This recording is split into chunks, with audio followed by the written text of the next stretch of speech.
Ke-67. Haruskah menghapus rasa? Haruskah menghapus rasa? Gus Afal, aku suka gayamu.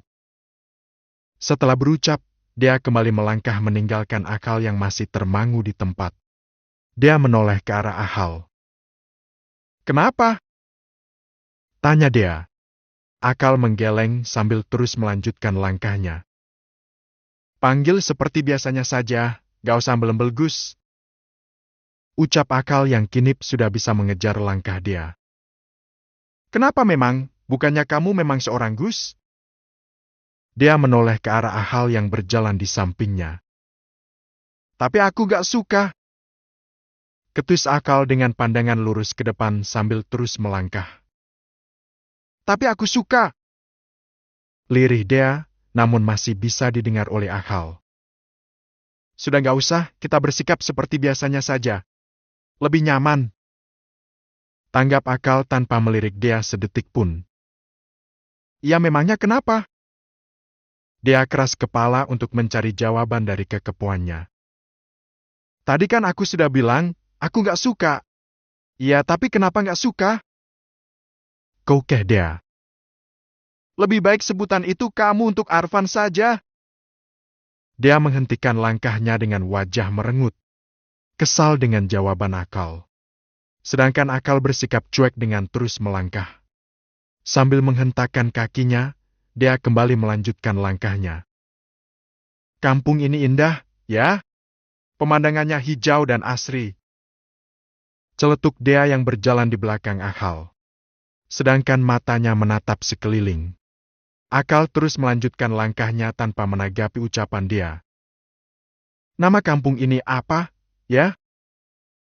Dia bertanya dengan pandangan mata kemana-mana, hingga tanpa sengaja kaki dia menginjak sandal Akal yang berjalan di depannya.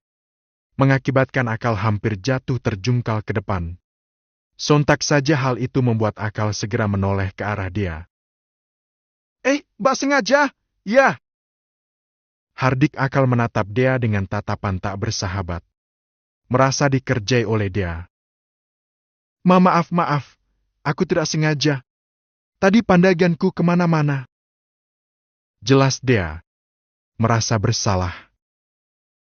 Makanya kalau jalan itu lihat-lihat dong. Ucap Akal sambil kembali menatap jalan dan melanjutkan langkahnya. Dia hanya diam tak menjawab, namun wajahnya merengut. Lalu selanjutnya dia juga ikut melangkah di belakang Akal. Namun baru saja dapat beberapa langkah, karena pandangan dia tak melihat ke depan, tanpa sengaja dia kembali menginjak sandal Akal. Kembali hampir membuat Akal hampir terjatuh. Sontak saja Akal segera kembali menoleh menatap garang ke arah dia. Maaf, aku benar-benar gak sengaja. Sebelum Akal memarahinya, dia terlebih dahulu meminta maaf. Dia memasang wajah semelas mungkin untuk bisa meluluhkan hati Akal. Akal tampak menghela nafas panjang. Berusaha merendam amarahnya. Tanpa berucap apa-apa, Akal kembali membalikkan badannya menatap jalan dan melanjutkan langkahnya lagi. Kali ini dia berjalan sambil menatap jalan, takut kejadian menginjak sandal Akal terulang kembali. Seperti sebelum-sebelumnya. Dia berhati-hati dalam melangkah, matanya fokus menatap jalan, namun meski sudah hati-hati, kaki dia tiba-tiba tersandung dan lagi tanpa sengaja kaki sebelah dia menginjak sandal Akal hingga hampir saja membuat Akal terjatuh kalau saja Akal tak menahan dirinya dan keseimbangan tubuhnya. Mbak! Pekik Akal segera menoleh ke arah dia yang ada di belakangnya. Menatap dia dengan emosi. Maaf, sungguh aku minta maaf. Dia mengatupkan kedua tangannya di depan dada sebagai tanda permohonan maafnya. Ini sudah ketiga kalinya loh ya, Mbak. Akal sudah merasa tak sabar, ia menahan kesalnya pada dia. Iya aku tahu, tapi beneran tadi aku tak sengaja. Kakiku tiba-tiba kesandung. Maaf. Pinta dia degan masih mengatupkan kedua tangannya di dada. Hampir saja tadi aku terjatuh kalau saja aku tak menahan diri. Ucap lagi Akal dengan nada emosi. Tapi kan aku sudah minta maaf. Dan aku juga sudah bilang, kalau tadi aku kesandung hingga tak sengaja menginjak sandalmu. Dia juga mulai tak sabar saat dimarahi Akla terus. Lama-lama kesel juga ternyata. Ya sudah, kalau begitu, Mbak saja yang jalan di depan. Ucap Akal dengan ekspresi jutek. Dia yang merasa sebel dan jengkel pada Akal sebab dibentak-bentak. Segera melangkah menerobos ke depan dengan tak hati-hati, hingga tanpa sengaja bahunya menubruk bahu Akal hingga kali ini Akal tak lagi selamat untuk jatuh terjerembab ke tanah. Enggak! Pekik Akal. Dia segera menoleh. Selanjutnya mulut dia ternganga tampak terkejut melihat Akal yang jatuh ke tanah. Dengan secepat mungkin, dia membalikkan badannya untuk berlari saat melihat Akal sudah berdiri dan siap-siap untuk mengejarnya. Tidak! Teriak dia saat Akal mengejarnya. Jangan lari kamu, Mbak! Pekik Akal sambil berlari untuk mengejar dia. Fir! Akal segera menghentikan larinya saat mendengar namanya disebut. Dan suara itu sudah tak asing untuk Akal. Dia yang juga mendengar itu, segera menghentikan larinya juga. Lalu membalikkan badannya, menatap Akal di belakang sana yang tengah tersenyum menatap Nihil yang melangkah menghampiri Akal. Dia mendengkus, sambil kembali melanjutkan langkahnya untuk pergi menuju rumah bengkel Akal. Seorang diri. Loh, Gus Bos mana, Mbak? Kok kembali sendirian? Tanya laki saat melihat dia datang sendirian ke bengkel. Dia tak menjawab. Ia meletakkan tas yang berisi mukena ke meja dan duduk di kursi dengan wajah tampak lesu. Kedua tangannya menopang wajahnya. Gus Bos belum selesai mengajar ya, Mbak? Tanya laki-laki sambil ikut duduk di kursi di depan dia yang terhalang oleh meja. Itu, bosmu ada di sana. Dia menunjuk ke depan, tempat Akal dan Nihil yang tampak ngobrol serius. Oh, ada Mbak Nihil toh rupanya. Tanggap laki tanpa santai. Kamu sudah kenal lama dengan itu wanita? Tanya dia menatap laki. Ya lama banget lah, Mbak. Semenjak aku kena Gus Bos. Saat itu juga aku mengenal itu cewek cantik. Jawab laki sambil mata melirik ke arah Nihil. Mendengar itu, dia membenarkan posisi duduknya senyaman mungkin. Matanya menatap laki dengan berbinar. Dia berpikir, mungkin kini saatnya dia menanyakan sedekat mana dan apa peran Nihil di kehidupan Akal. Mas, bisa nanya, nggak? Dia menatap laki dengan tatapan serius. Boleh, asal jangan tanya kapan nikah ya. Soalnya aku udah gedek dengan pertanyaan itu, Mbak. Dia terkekeh mendengar ucapan laki. Bukan kok, Mas. Aku mau tanya tentang wanita yang bernama Nihil itu. Kening laki berkerut. Kenapa emang, Mbak? Nggak apa-apa, Mas. Aku cuman sedikit penasaran dengan hubungan Akal sama wanita bernama Nihil tersebut. Maklum, aku kan orang baru di kehidupan Akal, jadi belum tahu banyak tentang Akal dan orang-orang yang dekat dengannya. Jelas dia sambil meletakkan kedua tangannya di meja. Sebenarnya. Laki tampak ragu untuk mengatakannya pada dia. Dia yang menyadari keraguan laki pada dirinya segera tersenyum dan memasang tampang wajah biasa-biasa saja, seakan-akan siap dan tak bermasalah dengan apa yang akan dikatakan oleh laki tentang Akal dan Nihil nanti. Gak apa-apa, Mas. Katakan saja. Aku akan baik-baik saja. Serius? Mbak mau dengar tentang gadis bernama Nihil? Laki seperti tak yakin pada dia. Ya, yakin sekali. Dia tampak mantap. Tapi kan, Mbak istrinya yakin akan baik-baik saja setelah mendengar tentang Mbak Nihil dan peran Mbak Nihil di kehidupan Gus Bos suami Mbak. Laki berusaha meyakinkan. Ya, kan aku yang minta. Pasti baik-baik saja dong. Dan akan siap-siap untuk baik-baik saja.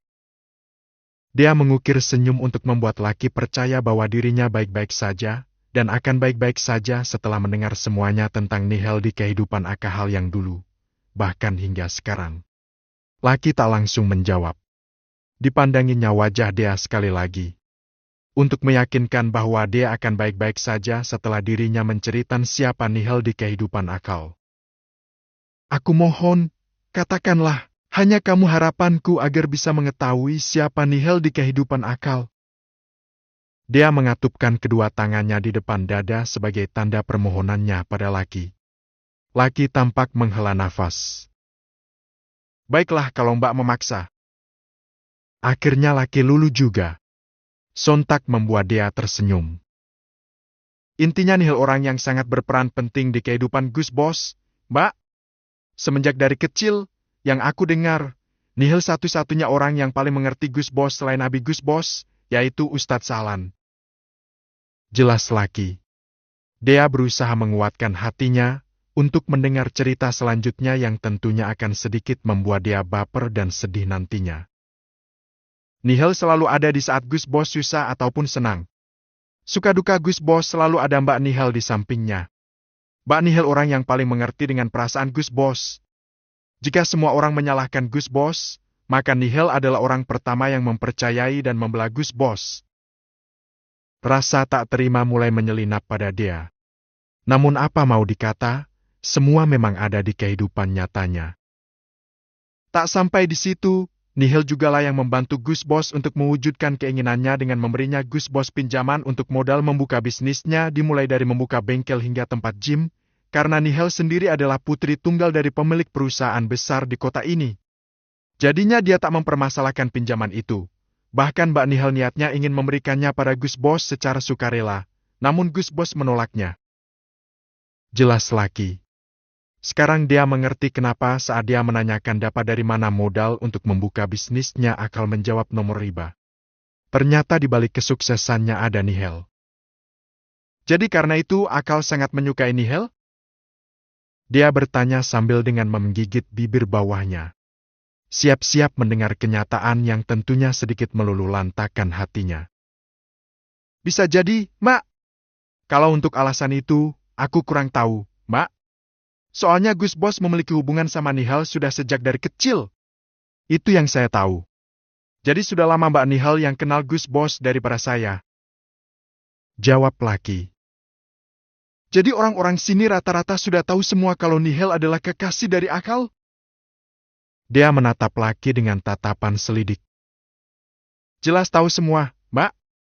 Sebab sebelum menikah dengan Mbak Nihil sering ikut Gus Bos kemana-mana. Berdakwah sekalipun? Tanya dia. Kemana saja, Mbak? Bahkan Gus Bos tak memperdulikan cemoohan orang-orang dengan penampilan Mbak Nihil yang kurang sempurna dalam menutup aurat. Gus Bos juga nggak pernah menegur cara berpakaian Mbak Nihil. Sebab Gus Bos tak pernah melihat seseorang dari sisi luarnya, namun melihat sisi dalamnya, yaitu hatinya. Jika seseorang menanyakan dan mengherankan Kang Gus Bos yang berpacara dengan Mbak Nihil, dia akan menjawab. Dia punya prinsip tersendiri yang orang tak akan mengerti. Semua makhluk di muka bumi ini pendosa dan punya batasan masing-masing.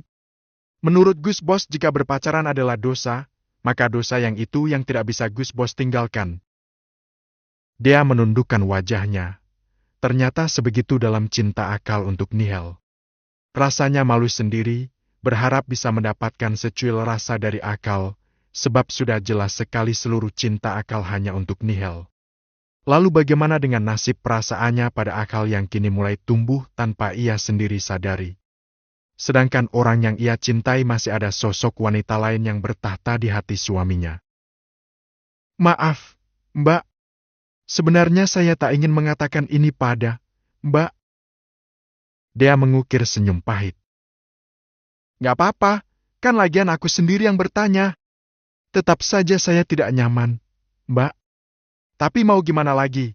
Gus Bos memang sangat sayang sama Mbak Nihil. Sudah sejak lama Gus Bos ingin menikahi Mbak Nihil, hanya saja tak pernah mendapat restu oleh uminya. Yang saya dengar sebegitu, Mbak.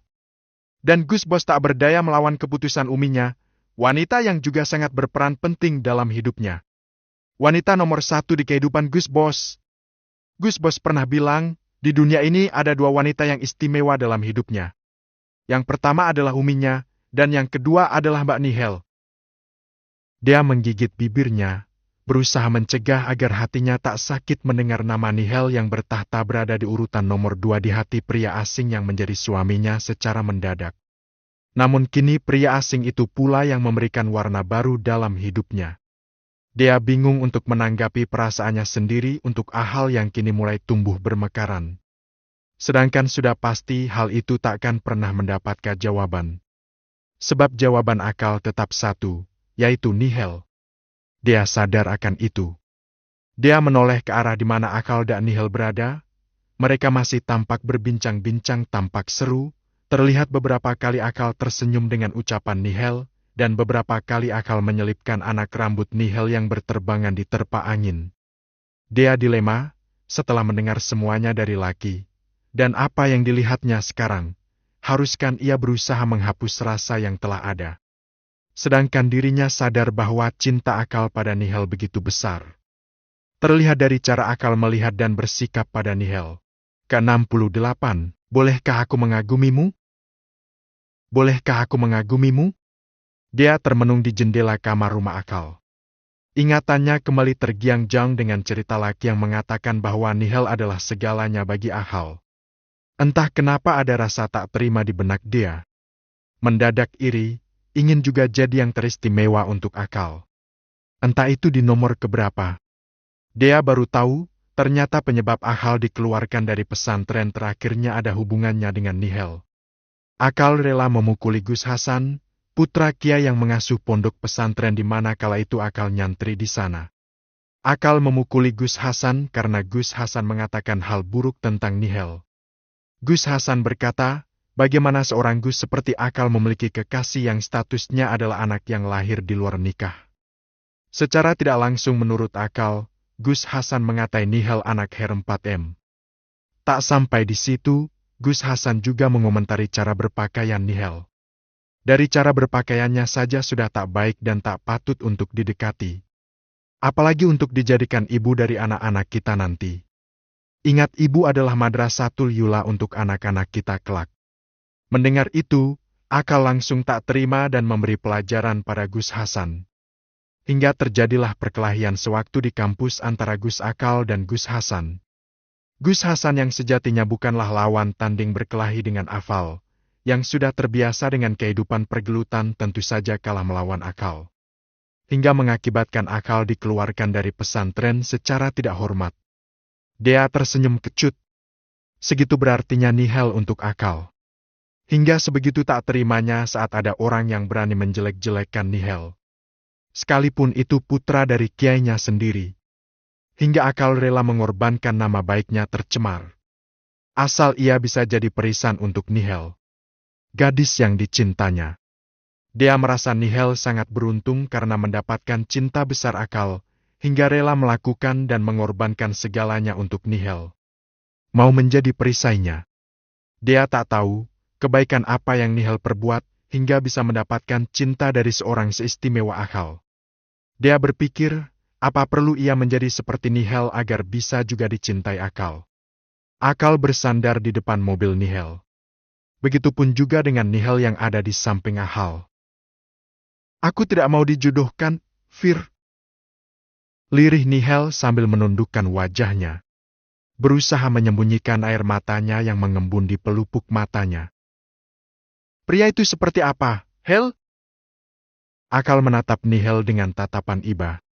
Nihel tak segera menjawab, ia sibuk menyembunyikan air matanya yang terus ingin menerobos mengalir di pipi putih mulus Nihel. Tak perlu kau sembunyikan air matamu dariku, Hel. Ujar akal dengan masih menatap Nihel yang menundukkan wajahnya. Aku mohon Nihel, jangan menangis. Tangan akal menyingkirkan rambut-rambut Nihel yang menutupi wajah Nihel saat diterpa angin. Aku paling tidak bisa melihatmu menangis, Hel. Lirih Afal.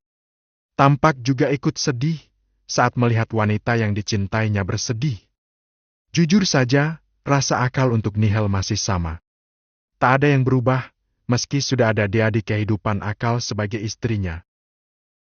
Ini salahku. Seharusnya waktu itu aku tak memikirkan egoku yang ingin membalas sakit hatiku pada Arfan. hingga aku harus menerima perjodohan dengan wanita yang seharusnya menjadi istri Arfan. Akal membuang pandangannya ke sembarang arah. Tampak menyesali keputusannya sendiri. Dan sekarang dia tak hanya menyesali dan menyalahkan diri sendiri. Namun juga bingung apa bisa Akal terlepas dari ikatan pernikahan yang tujuan awalnya hanya untuk balas dendam pada Arfan. Andai aku belum menikah, sudah pasti aku menikahi kamu, Nihel. Akal berucap dengan nada sayu. Mendengar ucapan Akal, Nihel mengangkat wajahnya menatap Akal, pria yang sudah hampir belasan tahun menjadi kekasih hatinya. Tapi bagaimana dengan orang tuamu, Fir? Tanya Nihel, ada secercah harapan di hati Nihel untuk bisa menikah dengan Akal. Saat mendengar kata-kata Akal barusan, Akal mengalihkan pandangannya menatap Nihel. Aku laki-laki, Hel, jadi tak perlu wali untuk menikahi seseorang. Jelas Afal. Nihel terdiam tanpa berkata-kata, namun senang dengan kata-kata Akal. Itu artinya masih ada peluang untuk Nihel bisa menikah dengan Akal. Akal menghela nafas panjang. Pandangannya menatap ke sembarang arah. Ada kegundahan di hati Akal, yang tak bisa ia ungkapkan dengan kata-kata. Yang membuatku sulit untuk bersatu denganmu, hanya satu, Hel. Apa? Tanya Nihel cepat. Menatap Akal serius. Akal tersenyum. Bukannya kamu sudah tahu jawabannya? Ucap Akal, membalas tatapan Nihel. Nihel tersenyum kecut. Restu umimu, bukan? Akal mengangguk. Ya, hanya rintangan itu yang tak bisa aku lewati. Restu wanita surgaku. Akal berucap sambil tersenyum. Mengingat tentang uminya, terasa damai dalam hatinya. Akal tahu, niat uminya baik dengan menikahkan dirinya dengan dia. Akal juga tahu kalau dia wanita baik-baik. Hanya saja Akal tak mencintainya. Satu-satunya wanita yang membuat Akal jatuh cinta hingga sekarang hanyalah Nihel. Lalu bagaimana dengan nasib perjodohan oleh kakekku Adimas, Fir? Nihel tampak gelisah mengingat perjodohan yang sudah direncanakan oleh kakeknya dengan pemuda pengusaha kaya raya. Sedangkan Akal menghelas nafas tampak resah. Kebingungan di dirinya semakin bertambah. Begini, kamu selidiki dulu pria yang akan dijodohkan sama kamu itu. Cari tahu tentangnya. Jika dia baik, bahkan lebih baik dariku, maka kamu jangan ragu untuk menerimanya. Tapi, Fir, namun jika pria itu lebih buruk dariku, maka jangan segan untuk menolaknya, dan kembalilah padaku. Akal berucap dengan nada serius menatap Nihel. Tapi, Fir, pria terbaikku di seumur hidupku tetap kamu, dan selamanya akan begitu. Tidak akan pernah berubah. Protes Nihel. Akal tersenyum sambil tangan terangkat mengusap lembut kepala Nihel. Rasanya senang mendengar pengakuan Nihel. Kalau begitu, biar aku cari caranya dulu untuk masalah ini. Putus Akal akhirnya. Sontak membuat Nihel tersenyum, tampak berbinar-binar. Terima kasih, Fir. Tanpa ragu, Nihel memeluk Akal. Saking harunya dengan kata-kata Akal. Ya. Aku tahu, kamu masih jadi orang yang selalu bisa membuatku bisa keluar dari masalah-masalahku. Ucap Nihel dengan nada girang. Tangannya semakin mempererat pelukannya pada pinggang Akal. Di sisi lain, tanpa Akal sadari, tak jauh dari Akal dan Nihel berdiri. Sepasang mata tengah menyaksikan Nihel yang memeluk Akal. Dia berusaha menetralkan perasaannya sendiri. Dadanya bergemur menahan gejolak hatinya saat melihat Akal dipeluk oleh wanita lain, yaitu Nihel. Gadis yang sangat disayangi oleh Akal dan dicintai hingga masa kini. Dia menyesali keinginannya yang ingin mencari Akal tadinya. Di luar gerimis, jadi tadi dia berinisiatif untuk membawakan Akal payung. Namun saat tiba di tempat tadi, dia malah melihat adegan Nihel tengah memeluk Akal, sebuah adegan yang tentu saja membuat hatinya tidak baik-baik saja. Tadinya dia kira Nihel sudah pergi, makanya ia punya niatan untuk mencari Akal. Namun tak tahunya masih bersama Akal. Dan kini dia harus menyaksikan hal yang tak menyenangkan untuk dia lihat. Tak ingin berlama-lama menyaksikan hal di depan matanya. Dia segera membalikkan badan untuk kembali ke rumah Ahal yang ada di belakang bengkel. Dia berlari menerobos gerimis. Payung yang tadi dipegangnya hilang entah kemana.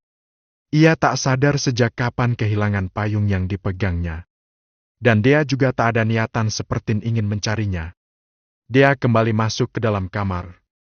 Ia langsung meraih handuk dan mengeringkan badannya yang sedikit basah sebab terkena gerimis di luar tadi. Saat hendak membuka jilbabnya, Akal masuk dengan membawa secangkir teh dan tangan kanannya memegang sebuah payung.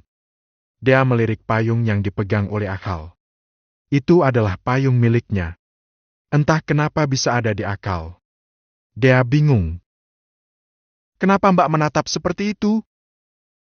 tanya Akal dengan tatapan menyelidik. Dia tak menjawab dengan pandangan masih menatap payung di tangan Akal. Dia masih bertanya-tanya. Kenapa payungnya bisa ada di Akal? "Mbak pengen?" tanya Akal saat dia terus menatap. Dia mengernyit. "Pengen apa?" tanya dia tampak bingung. "Pengen tehku." Akal mengangkat cangkir tehnya. Dia mengukir senyum sambil menggelengkan kepalanya. "Aku menginginkan hatimu." Ingin sekali dia mengatakan itu pada dia. Namun mana dia berani. Dirinya terlalu pengecut untuk mengakui perasaannya sendiri pada Akal yang sebenarnya. Dia tersenyum sendiri. Rasanya lucu saja jatuh cinta pada suaminya sendiri. Padahal dulunya ia sangat membencinya. Hingga berharap pernikahannya segera cepat berakhir. Namun dia sadar, Allah Maha membolak-balikan hati. Buktinya saat ini perasaan dia sudah berubah. Buktinya kini dia ingin memperpanjang pernikahannya, ingin selamanya pernikahan ini bertahan. "Ini, kalau Mak mau. Kayaknya pengen banget dari tadi diliatin terus." Ucap Akal sambil menyodorkan gelas tehnya pada dia. Lagi dia menggeleng dengan bibir sedikit tersenyum. "Kenapa? Gengsi?" cibir Akal sambil kembali menarik gelasnya. Dia masih tak menjawab dengan masih bibir tersenyum dan mentap Akal. "Ya udah kalau nggak mau." Akal meminum sendiri teh di gelasnya sambil berjalan menuju kursi yang ada di dekat jendela kamarnya. "Gus!" panggil dia. Akal menoleh. "Iya?" Dia tak langsung menjawab. Seakan masih ragu untuk mengatakannya pada Akal. "Apa?" tanya Akal. "Nggak jadi." jawab dia sambil membuang pandangannya ke sembarang arah. "Apa sih? Jangan suka bikin orang penasaran." protes Akal. Dia bergeming. "Dosa bikin orang penasaran itu." imbuh Akal. Dia menoleh menatap Akal masih tanpa berucap. "Sudah, daripada dosa, mending cepat katakan apa?" desak Akal. "Bolehkah aku mengagumimu?" Akal terdiam. Menatap dia tanpa ekspresi. Lama tak ada jawaban, namun selanjutnya. "Jangan." Dia tersenyum kecut mendengar jawaban Akal. Dia sebenarnya sudah bisa menebak jawaban Akal. Dia menelan ludah pahit. "Aku mampu bersaing dengan semua orang yang mencintaimu, namun aku tidak bisa bersaing dengan orang yang kamu cintai, Gus." ucap dia dalam hati. Tiba-tiba dia teringat dengan kata-kata kakeknya Arga. "Di dunia ini, gak ada yang tahu nasib seseorang seperti apa. Pesan kakek cuma satu, jangan pernah meremehkan orang lain." Nasihat itu dikatakan pada dia saat dia menolak lamaran Akal. Sebab keburukan Akal yang didengarnya kala itu. Juga dengan alasan Akal yang tak sebaik Arfan. Namun saat ini dia merasa malu, saat menyadari dirinya tak ada apa-apanya dibandingkan Akal. Ke-69. Terima kasih. Terima kasih. "Kenapa kau mencegah? Aku tak boleh mengagumimu?" tanya dia, menatap Akal yang masih berdiri di samping kursi. Akal tak menjawab, matanya sama juga menatap dia. Dia tersenyum kecut. Aku tak pantas ya untukmu, Gus. Dia mengalihkan pandangannya ke sembarang arah. Bukan Mbak yang tak pantas untukku, tapi akulah yang tak pantas untuk Mbak. Dia kembali mengalihkan pandangannya menatap Akal dengan kening berkerut. Mbak terlalu alhamdulillah untuk aku yang astagfirullah. Ucap lagi Akal. Kenapa? Jangan pernah tanya kenapa, Mbak sudah tahu jawabannya.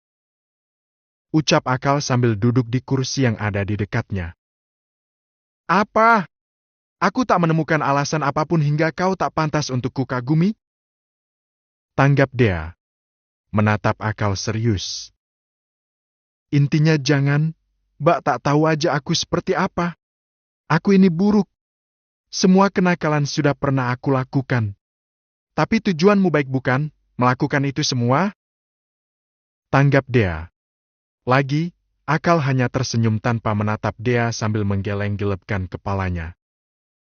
Mbak hanya sesekali melihatku melakukan kebaikan, tapi sudah menvonisku sebagai orang yang baik. Jangan, entar yang ada Mbak malah nyesel loh. Jangan kagum dengan orang sepertiku, Mbak. Lalu aku harus kagum ke siapa? Tanya dia, menatap Akal dengan mata menyipit. Akal menoleh. Ke diri Mbak sendiri. Sejenak dia terdiam, tampak memikirkan sesuatu. Berusaha untuk mencerna kata-kata Akal. Aku tak punya alasan untuk membuatku kagum pada diriku sendiri. Ucap dia. Terdengar lirih, namun masih sempat Akal dengar. Apalagi aku? Sahut Akal.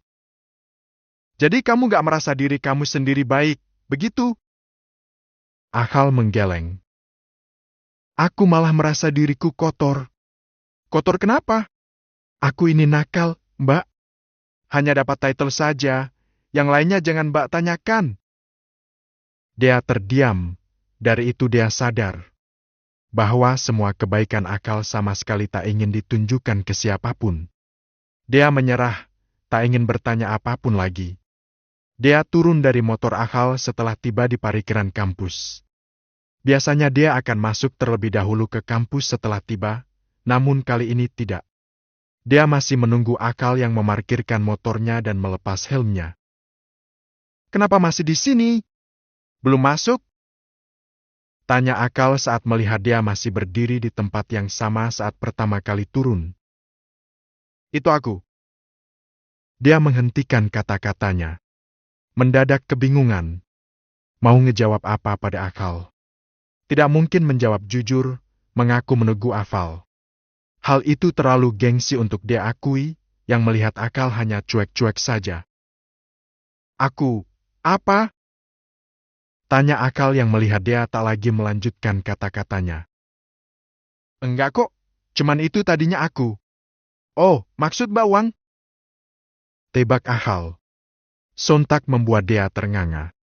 Tak mengerti akan ucapan Akal. Iya, aku ngerti kok. Akal membuka tasnya dan mengeluarkan amplop yang berisi uang. Ini uang yang kemarin itu. Ambillah. Akal meraih tangan dia dan meletakkan amplop berisi uang tersebut di tangan dia. Membuat dia kebingungan. Sebab bukan itu maksud dia. Enggak kok. Aku enggak.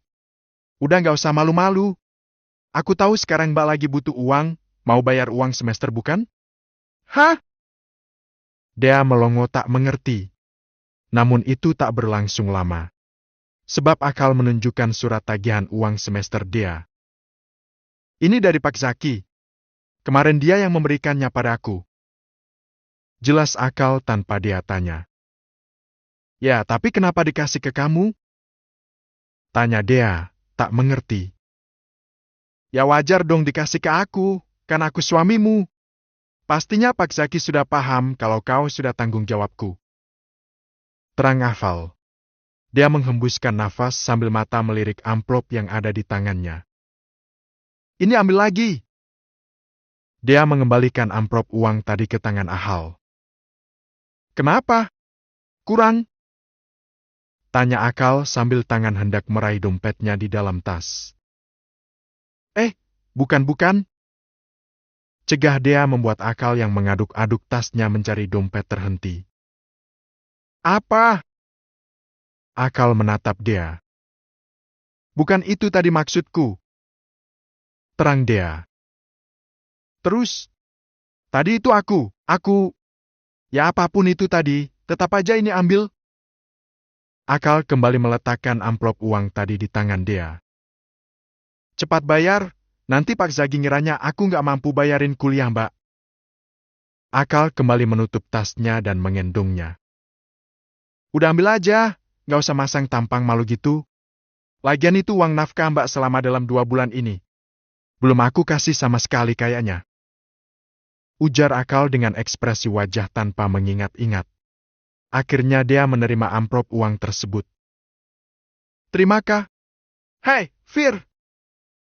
Ucapan dia terhenti dengan kehadiran Nihal yang baru saja turun dari mobilnya dan menyapa Akal. Iya, hei! Balas Akal sambil melemparkan senyuman pada Nihal. Yang dibalas oleh Nihal dengan senyuman tak kalah manisnya. Menimbulkan kedua lesung pipinya muncul. Lalu tatapan Nihal beralih pada dia. Hei, Mbak! Selamat pagi! Nihal juga menyapa dia. Dia memaksakan senyumnya, biar nggak terlalu tampak atas ketidaksukaan dia dengan kehadiran Nihal pagi ini. Yang menurut dia mengganggu.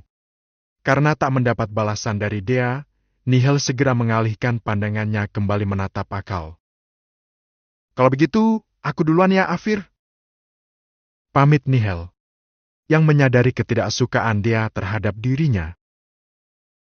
Tunggu dulu. Hari ini ada kelas musik bukan? Akal menghentikan Nihal yang hendak melangkah. Nihal mengangguk pelan sambil tersenyum. Dia mencebik. Tebar-tebar pesona. Cibir dia dalam hati. Kalau begitu kita bareng, ayo.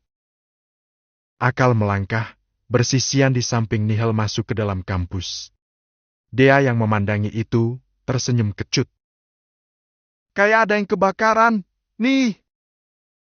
Dia segera menoleh, dan mendapati Vina temannya tengah berdiri tepat ada di belakangnya. Bikin kaget aja, dateng gak bilang-bilang.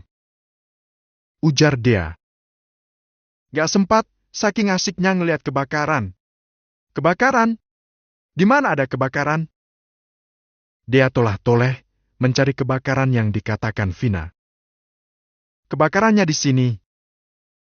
Vina menunjuk hati dia. Maksudnya? Dia mengernyit. Kamu lagi kepanasan, bukan? Vina berucap dengan ekspresi datar sambil menyeruput esnya. Kepanasan kenapa? Dia sok tak mengerti sambil melipat tangannya di dada. Itu. Vina menunjuk ke depan. Tepatnya ke arah Akal yang tengah berjalan dengan Nihal yang sesekali Akal menatap Nihal dan saling melempar senyum. Terbawa dengan percakapannya. Dia sekilas menatap Akal dan Nihal, mengikuti arah telunjuk Vina. Nih buat kamu. Vina mentodorkan esnya pada dia. Aku gak butuh es. Tolak dia sambil mendorong es yang disodorkan Vina. Ambil aja. Kamu butuh es buat ngademin hati kamu. Vina kembali menyodorkan esnya ke dia. Di, apaan sih? Desis dia. Matanya kembali menatap Akal. Memang ada rasa panas sebenarnya di hati dia. Melihat Akal lebih perhatian pada Nihal ketimbang dirinya. Lagi, dia hanya bisa tersenyum kecut. Menyedihkan. Walaupun dia sadar, Nihal memang cintanya Akal. Wanita yang berperan penting dalam Akal. Tapi apa mau dikata? Perasaan itu datang tanpa dia undang, tanpa dia sengaja dan tanpa dia sadari sedari kapan. Kayaknya ada yang mulai jatuh cinta nih. Goda Vina sambil menaik turunkan alisnya. Dia hanya tersenyum kecut untuk menanggapi celotehan Vina. Selanjutnya dia mengayunkan kakinya, melangkah menuju masuk kampus. Akal memasuki kamar bertepatan dengan dia yang tengah menyisir rambutnya. Menyadari kehadiran Akal, sontak dia segera mengambil jilbab instannya dan memakainya. Santai aja lagi. Sindir Akal sambil tersenyum simpul yang menyadari apa yang dilakukan dia. Dia cuek, dengan terus merapikan letak jilbabnya dengan rapi.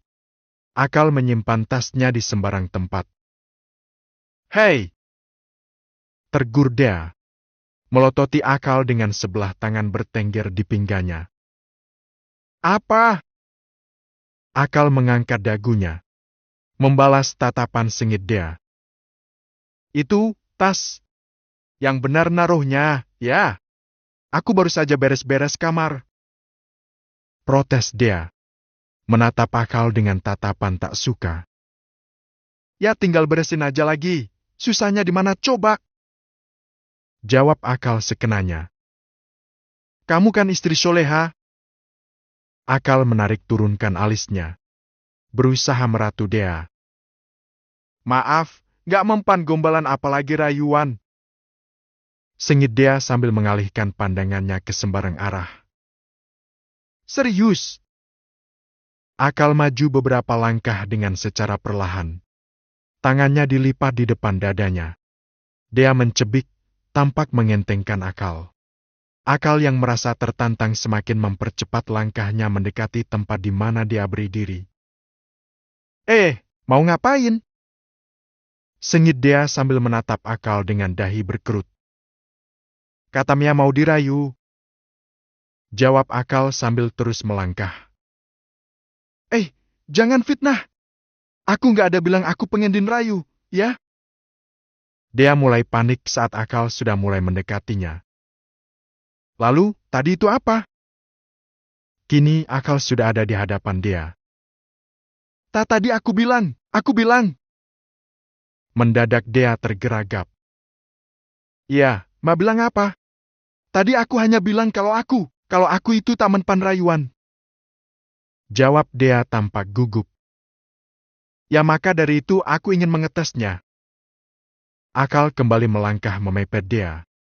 Sontak dia mundur demi menghindari Akal yang terus memepet dia. Jangan macam-macam, ya. Kini punggung dia mentok menunduk tembok. Akal tersenyum. Jangan gugup, kita mulai pelan-pelan. Apanya? Akal tak menjawab, ia hanya semakin mendekatkan wajahnya ke wajah dia, dengan sebelah tangan mengukung dia. Dia menghembuskan nafasnya.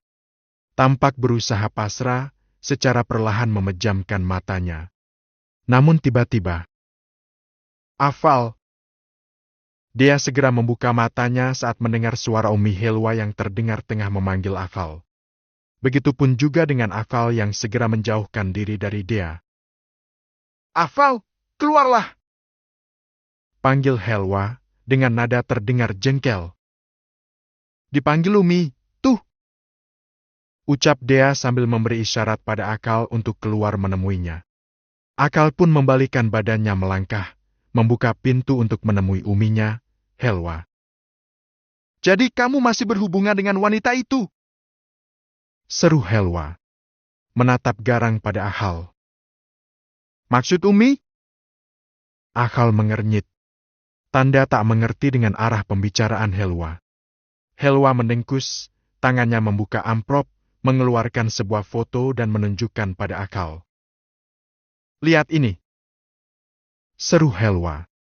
Akal terbelalak melihat foto yang ditunjukkan Helwa adalah foto dirinya dan Nihel saat berbicara dengan Nihel kemarin. Di foto tersebut Akal tengah menyelipkan anak rambut Nihel. Umi dapat dari mana foto itu?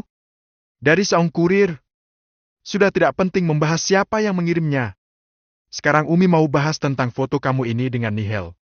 Itu tidak seperti yang Umi lihat dan Umi pikirkan.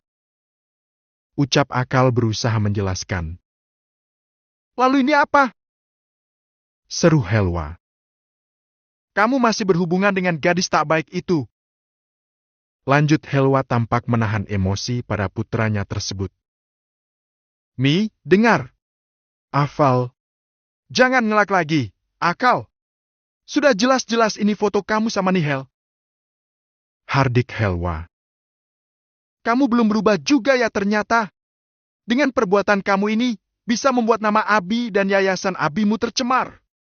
Dan lagi pula kamu sudah beristri. Umi kira kamu bakal berubah, tapi nyatanya apa? Akal mengusap wajahnya kasar. Bingung cara menjelaskan pada Helwa. Walau sebenarnya Akal masih belum bisa melupakan Nihel, namun yang di foto itu tidaklah seperti apa yang dipikirkan Uminya. Umi heran sama kamu, Ahal. Helwa tampak geram, menahan emosi. Mi, maaf kalau kesannya dia ikut campur. Ucap dia hati-hati yang sedari tadi sudah mendengarkan apa yang sudah terjadi. Akal segera menoleh pada dia yang ada di belakangnya. Begitu juga dengan Helwa. Sepertinya ada seseorang yang sengaja mau menjebak Gus Akal. Sebab kemarin Gus Akal sama saya, Mi. Di mana? Tanya Helwa. Dia segera menatap Akal, yang saat ini Akal tengah menatap tajam dia. Seolah memberi syarat agar dia tak memberitahukan tentang tempat Akal yang kemarin Akal dan dia tempati. Yaitu rumah bengkel Akal. Ke suatu tempat, Mi, untuk berlibur. Ucap dia berusaha mensensor nama tempat agar Helwa tak tahu. Helwa tampak menggehela nafas lega. Jadi benar kemarin kamu sama Akal, nak? Tanya Helwa yang dijawab anggukan oleh dia. Dia tidak ingin berbohong. Dia mengatakan apa adanya, kemarin Akal memang bersama dirinya. Dan untuk foto itu, memang benar adanya foto Akal sama Nihel, namun bukan bermesraan. Hanya saja seseorang yang mengambil foto seakan-akan memang tengah bermesraan di tempat yang sepi dan gelap. Namun andaikan di foto itu menampakkan Akal dan Nihel yang kemarin tengah berpelukan, dia jelas tak bisa mensensornya lagi. Tapi untungnya di foto hanya Akal yang sedang menyelipkan anak rambut Nihel. Syukurlah kalau begitu kebenarannya. Ucap Helwa tampak lega. Umi khawatir Akal melakukan kesalahan lagi, yang nantinya akan membuat nama Abinya tercemar. Ucap Helwa.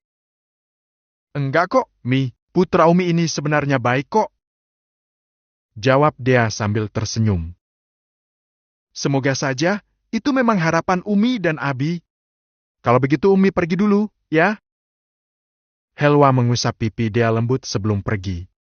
Seperginya Helwa, Ahal menoleh ke arah dia. Terima kasih. Seru Akal. Menatap dia tanpa ekspresi. Ke-70, mencari kehangatan. Mencari kehangatan. Terima kasih. Seru Akal. Menatap dia tanpa ekspresi.